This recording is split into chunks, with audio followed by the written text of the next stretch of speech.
여러분 안녕하십니까. 캐스터 박찬입니다. 한준 기자입니다. 네, 영국 현지에서 손흥민 선수가 크리스탈 팰리스를 상대로 기록한 2024년 첫 프리미어리그 득점에 대해 이게 바로 세계적인 피니시라고 극찬했습니다. 영국 공영방송 BBC와 프리미어리그 주간 방송사인 스카이 스포츠가 레전드 패널 해설자 현장 취재 기자들과 함께한 실시간 중계에서 손흥민 선수의 골에 대해 어떻게 해설하고 평가했는지 모든 반응을 정리해 드리도록 하겠습니다. 영국의 스카이 스포츠와 BBC 스포츠가 정말 모든 전문가들을 총동원해서 밀도 높은 실시간 해설을 하는데요. 손흥민 선수가 비록 결승골이 아니라 쐐기골이었지만 이날 경기 전체에 미친 영향력, 그리고 무엇보다 손흥민 선수의 골이 이 경기의 문을 닫았다, 이 경기의 승패를 결정했다라고 평가가 나오고 있는데요. 먼저 27라운드 경기, 현재까지 끝난 경기 결과를 살펴보면 첼시가 브렌트포드와 원정 경기 2대2로 비겼고, 웨스트햄은 에버튼의 3대1로 승리, 풀럼은 브라이튼의 3대0으로 승리했고, 뉴캐슬이 울버햄튼의 3대0 완승, 그리고 리버풀이 노팅엄 원정에서 1대0으로 이겼고, 토트넘이 크리스탈 팰리스에 3대1로 이겼는데 선제골을 내주고 나서 역전승을 거둔 것이었습니다. 결코 쉬운 경기가 아니었고, 특히 이제 토트넘의 골은 정규 시간 기준으로 경기 막판 13분 사이에 3골이 나왔기 때문에 끝나기 전까지도 이제 아슬아슬했거든요. 이 열세가 됐던 선수가 손흥민 선수다. 특히 베르너를 영입할 때부터 많은 전문가들도 팬들도 우려했던 것이 결정력이었는데, 베르너와 손흥민의 차이가 무엇인지 극명하게 드러났던 경기가 아니었나 싶어요. 그렇습니다. 클린턴 모리스는 손흥민 선수는 뭐 절대 놓칠 것 같지 않다, 뭐 이렇게 얘기를 했잖아요. 반면에 이제 베르너 선수가 처음 득점 찬스가 나왔을 때 좀 아쉽게 놓쳤던 장면들이 있었거든요. 네, 그때는 이제 이 장면을 보면 베르너는 골을 넣지 못할 것 같다라고 얘기했는데요. 프리미어리그에서 활약했던 레전드 출신 클린턴 모리슨이 스카이 스포츠의 사커 세러데이에 나와서 했던 논평인데, 결과적으로는 이제 베르너도 자신의 이제 토트넘 데뷔골을 터뜨렸고, 이 골이 동점골이 되면서 역전승의 발판이 되었는데, 이 과정 속에서 이미 토트넘이 베르너가 손흥민 선수와 같은 결정력을 갖고 있다면 쉽게 조금 앞서갈 수 있고 대승까지 가능했던 경기인데, 베르너가 손흥민 선수가 만들어준 빅 찬스를 놓치면서 조금 어려운 양상이 됐고, 그 흐름을 결국에는 손흥민 선수가 뒤집었던 모습들은 손흥민 선수가 베르너에게 확실하게 좀 한 수 가르쳐줬다, 약간 이런 반응들이 영국 현지에서도 나오고 있어요. 그렇습니다. 베르너 입장에서 본다면 오늘 뭐 학교에서 어떻게 본다면 손흥민 선생님한테 제대로 배운 그런 날이 된 것 같습니다. 예, 영국의 BBC 같은 경우에는 영국 현지에 거주하고 있는 팬들에게만 이제 문자 반응을 받아서 그 중에서 의미 있고 조금 깊이 있는 내용만 소개해주고 있는데, 손흥민 선수가 just schooling 이런 표현이 나왔어요. 베르너에게 딱 이제 가르쳐줬다. 뭐냐? 1대1 상황에서 어떻게 득점해야 되는지를 딱 본인이 모범을 보여줬고 귀감을 보여줬다라고 하면서 클래스 있었다라고 소개한 반응까지 나왔는데, 즉 굉장히 유사했던 전반전 베르너, 후반전 손흥민 선수의 이 득점 실패와 득점 성공 장면이 너무나 대비됐고, 이게 1대1 기회를 성공시키는 게 결코 쉬운 일만이 아니고, 손흥민 선수가 그냥 가볍게 밀어넣어 보이지만 이게 결코 쉬운 기술이 아니다라는 게 영국 현지에서 강조되고 있는 부분입니다. 그렇습니다. 프리미어리그 이제 뭐 공식 홈페이지에서도 마찬가지고, 이제 손흥민 선수가 오늘 보면은 전반전 내내 많은 찬스를 만들어내고 활발한 움직임을 보여줬어요. 네, 그리고 이 마지막에 88분에 3대2의 쐐기골을 넣으면서, 이때 사실은 크리스탈 팰리스가 먼저 59분에 선제골을 넣고 앞서가다가 77분 동점골, 88분 역전골을 이제 허용했잖아요. 당연히 이제 이기고 있던 경기에 뒤집히면 총공세를 펼치게 되는데, 그때 가서야 이제는 뒷공간이 생겼고, 그 뒷공간을 손흥민 선수가 무너뜨리면서 해결했는데, 다시 한번 말씀드리면 손흥민 선수가 물론 화려한 골도 많이 넣긴 하는데, 이렇게 1대1 기회에서 밀어넣는 상황이 많이 나오잖아요. 왜냐면 빠르고 역습에 능하니까 그런 기회들이 나오는데, 직접 뭐 여러분들도 축구를 해보신 분들은 아시겠지만 1대1 기회가 오히려 각이 좀 많이 안 나오고 쉽지 않은 경우들이 많아요. 그런데 이때 중요한 게 왜 쉽지 않으냐? 오히려 좀 쉬운 상황이니까 심리적인 압박감이 생기고 또 실수가 나오단 말이에요. 그럴 때 손흥민 선수는 실수가 없다. 프리미어리그 공식 채널에서 얘기한 게 He makes no mistake. 손흥민 선수는 실수가 없는 선수다. 이게 정말 인상적이에요. 물론 화려함이 없는 건 아니지만 손흥민 선수는 정말 기본기가 탄탄하고 정신력이 강하니까 실수가 없는 것이다. 정확한 슈팅으로 골문 하단을 꿰뚫는 과정에 실수가 없었다. 이게 정말 포인트인 것 같습니다. 그렇습니다. 베르너 선수가 초반에 득점을 놓치고 난 이후에 사실 이제 토트넘이 굉장히 어려운 경기를 했습니다. 올리버 글라스너 감독이 데뷔전 경기에서 승리 거두고 난 이후에 오늘 토트넘을 상대로는 좀 내려앉는 전술을 가져가면서 꽤나 숨막히게 만들었어요. 사실 이제 글라스너 감독이 부임하면서 굉장히 팀을 역동적이고 빠르고 공격적으로 운영을 하면서 물론 상대가 번리이긴 했지만 예를 들어서 똑같이 이번 경기도 토트넘을 상대로 3백을 썼는데 이전에 번리와의 경기에서는 3백 중에 양쪽 사이드에 있는 센터백들이 거의 풀백처럼 올라가고 좌우 윙백은 윙어처럼 올라가면서 한 명만 뒤에 냅두고 안데르센도 사실 후방 플레이메이커처럼 뛰면서 전원 공격 축구를 했거든요. 네. 아, 요렇게 펠리스가 경기를 하면 토트넘도 공간이 많겠구나, 난타전이 되겠구나 싶었는데 스카이 스포츠의 론 워커 기자가 얘기했듯이 저희가 봤을 때도 그렇지만 아니었다. 5-4-1 전형으로 내려서서 경기했다. 근데 이게 또 완전히 수비 라인을 내려서서 영혼의 10백을 한 게 아니라 5백으로 뒤를 안전하게 차면서도 라인을 조금 상황에 따라서 높여서 오프사이드 트랙을 만들었다. 중요한 건 이전 그 번리와의 경기에는 말씀드린 대로 윙백이 쫙 올라가고 센터백도 하프 스페이스까지 올라가서 이 공 소유력을 높였다면 이번 경기는 윙백도 내려오고 센터백도 내려와서 일자를 구성했다라는 거예요. 이 일자의 높이가 높을 때는 오프사이드 트랩, 낮을 때는 문전을 공간을 주지 않는 플레이를 펼치니까 토트넘의 러너, 토트넘의 이날 경기 손흥민 선수나 베르너 선수나 잘 뛰어들어가는 선수들이 있었는데 이 선수들이 뛰어들어갈 공간을 확보하지 못하도록 준비했다. 토트넘 맞춤 전술을 글라스너 감독이 잘 들고 나오면서 사실 말씀드린 대로 이 79분에 동점골이 나오기 전까지는 토트넘이 굉장히 어려운 경기, 심지어 패배의 위기까지 느꼈던 그런 경기를 치러야 했습니다. 그렇습니다.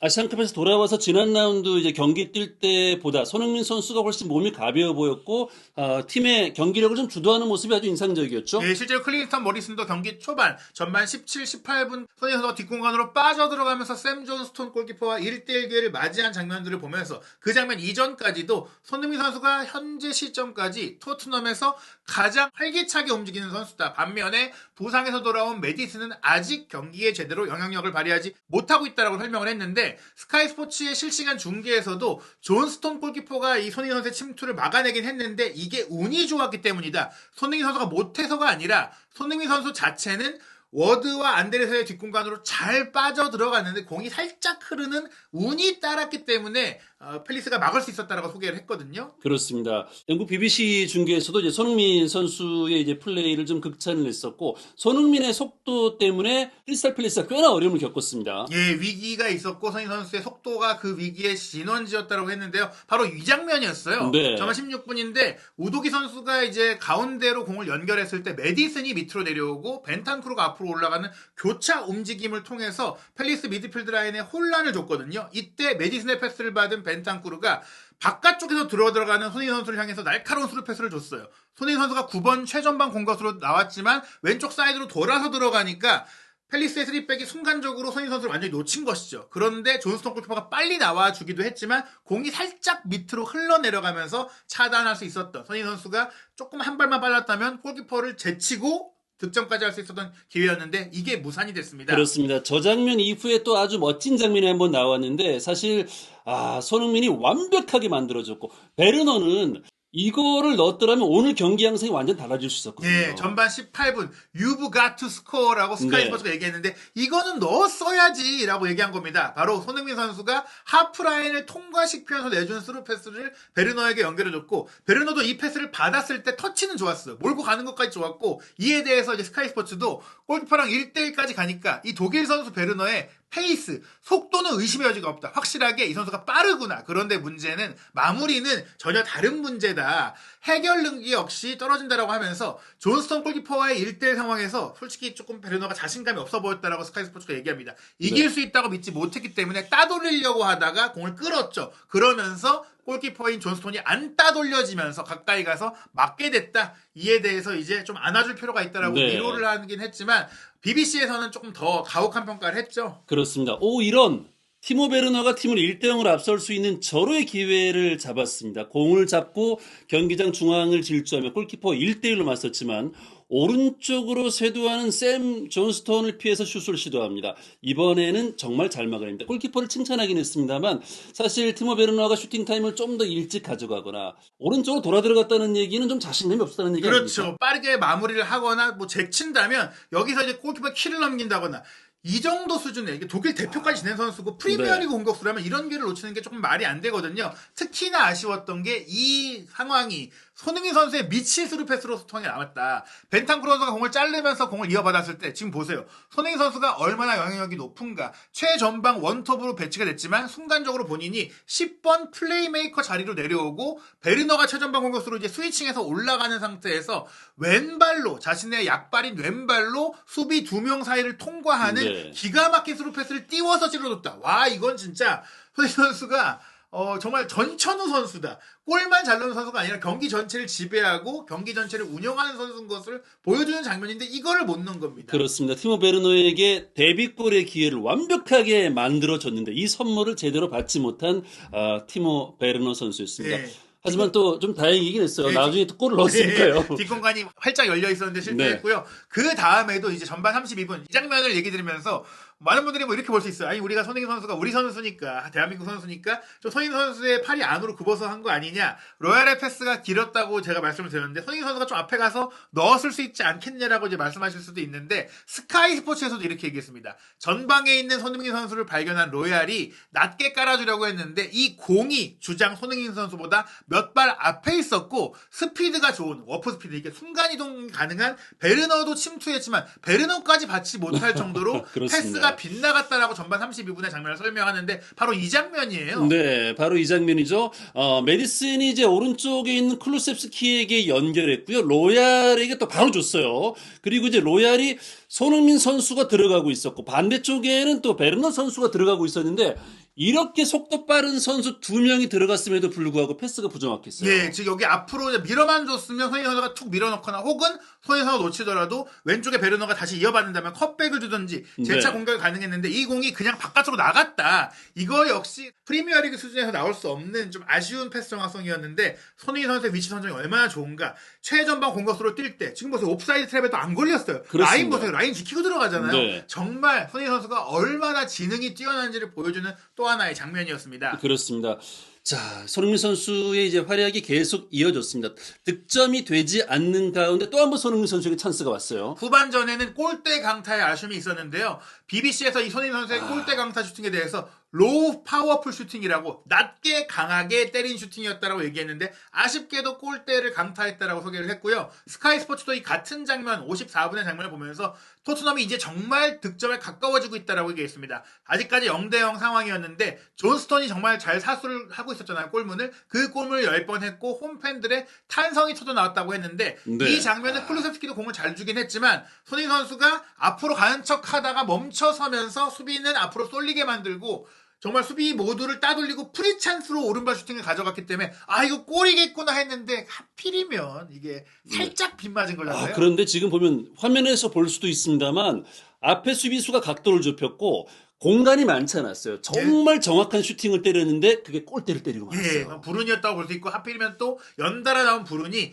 이 장면 이후 이어진 팰리스의 역습 공격에서 에제가 파울을 얻었고 그 파울로 프리킥을 성공시키면서 오히려 득점 기회는 토트넘이 많았는데 크리스탈 팰리스가 1대0으로 앞서가면서 더욱더 이 크리스탈 팰리스를 공략하기가 어려워진 것이죠. 그렇습니다. 자, 이 연패의 분위기가 좀 드리우는 시점이었고요. 그러자 포스테코글로 감독은 브레넌 존슨을 좀 투입하면서 변화를 좀 줬죠. 예, 게다가 베르너가 계속 기회를 놓치고 있던 상황이었기 때문에 존슨을 투입하면서 공격 숫자를 늘렸는데 존슨도 이제 미드필더인 벤탄쿠르 대신 들어왔을 때 동점골 기회를 잡았으나 BBC가 이제 깔끔하게 슈팅하지 못했다라고 얘기했는데 스카이 스포츠가 조금 더 직접적으로 얘기했습니다. 그렇습니다. 65분의 장면인데 와더 미스 이런 실수를 하다니라고 하면서 또 한 번 손흥민 선수가 만들어준 기회를 제대로 마무리하지 못했다. 완벽한 기회를 놓쳤다. 손흥민 선수가 완벽한 기회를 만들어줬는데 베르너처럼 못 넣었다라고 한 겁니다. 그렇습니다. 오늘 이 전방에 있던 선수들의 발이 약간 무딘 상황이라서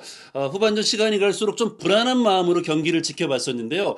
자, 이 장면 아주 연결 과정까지는 굉장히 기가 막혔습니다. 메디슨이 전진 패스를 했고 측면에서 베르너가 이걸 살려서 이제 손흥민 선수에게 연결을 했잖아요. 예, 이때 수비수들이 다 몰릴 때 손흥민 선수가 슈팅을 한 게 아니라 왼발로 자신의 뒷패에 있던 존슨을 보고 돌려준 패스. 와, 이것도 정말 거의 뒤통수에 눈이 달린 거 거의 아니냐. 노루 패스였어요. 노루 패스인데 확 돌려갖고 이게 정말 빗맞아서 패스가 간 게 아니라 진짜 돌려준 거예요. 손흥민 선수는 뒤에 있는 거 안 왜 거죠. 알고 이거 뭐 빗맞아서 패스는 이런 선수가 아닙니다. 근데 존슨은 오르는 걸 몰랐나 봐요. 예, 존슨은 근데 올 줄 모르고 정말 이거는 바로 앞이잖아요. 툭 힘을 들이지 않고 건드리기만 하면 네. 골인데 힘이 조금 들어가면서 빗맞았던 장면. 이걸 놓쳤지만 하지만 이제 손흥민 선수가 만들어준 기회를 놓친 두 명의 선수가 극적인 동점골을 또 합작을 합니다. 그렇습니다. 자, 베르너의 데뷔골을 존슨 선수가 보았는데요.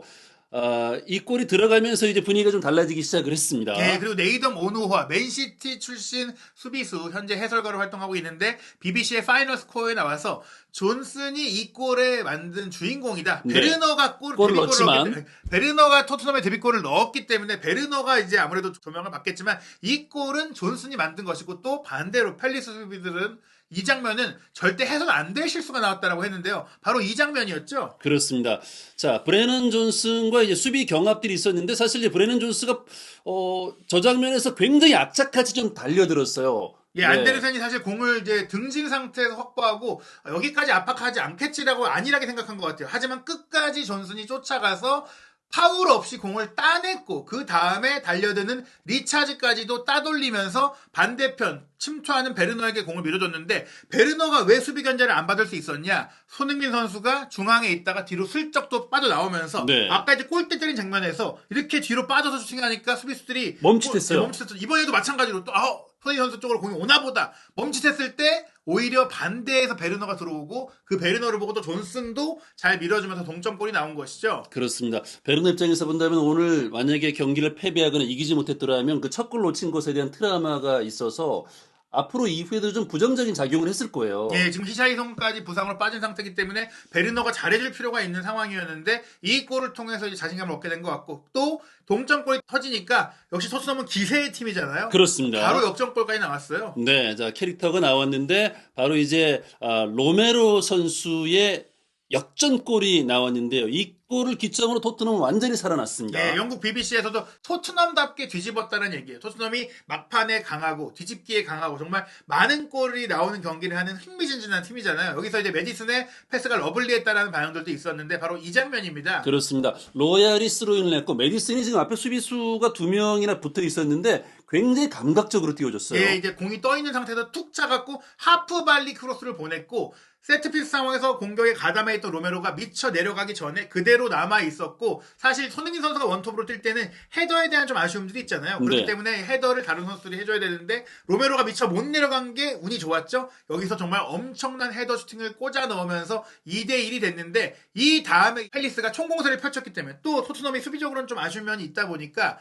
충분히 또 무승부의 우려가 있었어요. 게다가 스카이 스포츠는 경기 전에 2대2 무승부를 예상했거든요. 그렇습니다. 즉 충분히 그렇게 될 가능성이 있는 2대1의 아슬아슬한 상황을 끝장낸 주인공이 바로 손흥민 선수였습니다. 네, 최근에 이제 토트넘이 계속 뭐 2실점하는 경기들이 좀 많아서 걱정스러운 모습으로 또 후반전 지켜봤는데 손흥민 선수가 쐐기골을 기록했는데요.